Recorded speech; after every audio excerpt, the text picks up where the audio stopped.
اللہ نے ایک ظالم کے اوپر دوسرے ظالم کو مسلط کیا ہے. فی الحال بعض مسلمان ایران کو ہیرو سمجھتے ہیں. سنیے ایک تجزیہ سناتا ہوں, کسی کو ضرورت ہے تو مجھ سے لے کر کے جائے. جذبات سے کام نہیں چلتا شریعت میں, شریعت دلیل مانگتی ہے, شریعت دلیل مانگتی ہے. فلسطین کے اوپر اسرائیلیوں کا 75 سال سے قبضہ ہے. 1,40,000 مسلمانوں کو انہوں نے قتل کیا 75 سال میں, اور 50 لاکھ مسلمان وہاں سے ہجرت کرنے پر مجبور ہوئے ہیں. جی 75 سال میں.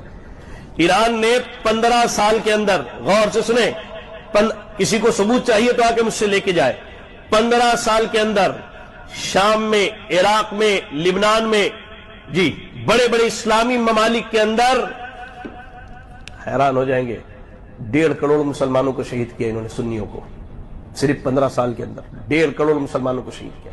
یہ ہے نا الحرج القتل, قتل کی قتل. ارے مرنے والے کو یہ نہیں معلوم کہ کیوں مارا گیا, مارنے والا یہ نہیں جانتا ہے کہ وہ کیوں قتل کر رہا ہے. یہ فتنے نہیں تو اور کیا ہے, اللہ اکبر, یہ فتنے نہیں تو اور کیا ہے. اور سنیے, صرف 1.5 کروڑ مسلمانوں کو قتل نہیں کیا ہے, کروڑوں کی تعداد میں مسلمان ان ممالک سے ہجرت کرنے پر مجبور ہو گئے. لوگوں کے اصل کیا ہے, انٹرنیٹ کی بیماری لگی ہوئی ہے. وہ مشہور ایک ہندوستانی رپورٹر کا ایک بڑا مشہور جملہ تھا کہ واٹس ایپ یونیورسٹی کی لوگوں کو عادت لگی ہوئی ہے. وہاں جو آیا جو چیز سب سبحان اللہ, عقل کے ہوش کے ناخن لو یار. اور یہ کوئی فلسطین کی حمایت اور غزہ کی حمایت میں جنگ نہیں ہے. اگر فلسطین اور غزہ کی حمایت میں جنگ ہوتی تو 1.5 سال سے یہ کہاں مرے ہوئے تھے.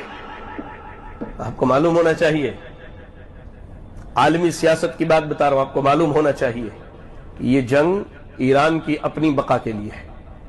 جب ان بدبخت یہودیوں نے ان کے بڑے بڑے افسران کو ایک رات میں اڑایا, تب ان کو بات سمجھ میں, انہوں نے اپنی حفاظت کے لیے یہ لڑائیاں شروع کی ہیں. ورنہ احمدی نژاد ایران کا سابق صدر کہنے والا ہے کہ ہم نے افغانستان میں, ہم نے لبنان میں, ہم نے سیریا میں, ہم نے فلاں جگہ امریکہ کی مدد کی, اور آج امریکہ نے ہمارے اوپر جنگ مسلط کر کے رکھا ہے. کیا بات کرتے ہیں, کیا معلوم ہے لوگوں کو. یہاں 2-4 اخبار کے کٹنگز پڑھ لیے اور 4-6 لوگوں کے میسجز دیکھ لیے, 2-4 جذباتی تحریکی اور یہ ہمارے یہاں کی اخوانی اور مودودی حضرات کی باتیں سنی اور بڑے علامہ بنے پھر رہے ہیں. بات سمجھو, اللہ کے نبی صلی اللہ علیہ وسلم نے کہا کہ قیامت کے قریب فتنوں کی کثرت میں قتل کی زیادتی ہوگی, اور آج ناحق خون بہایا جا رہا ہے, ناحق خون بہایا جا رہا ہے. اللہ اکبر.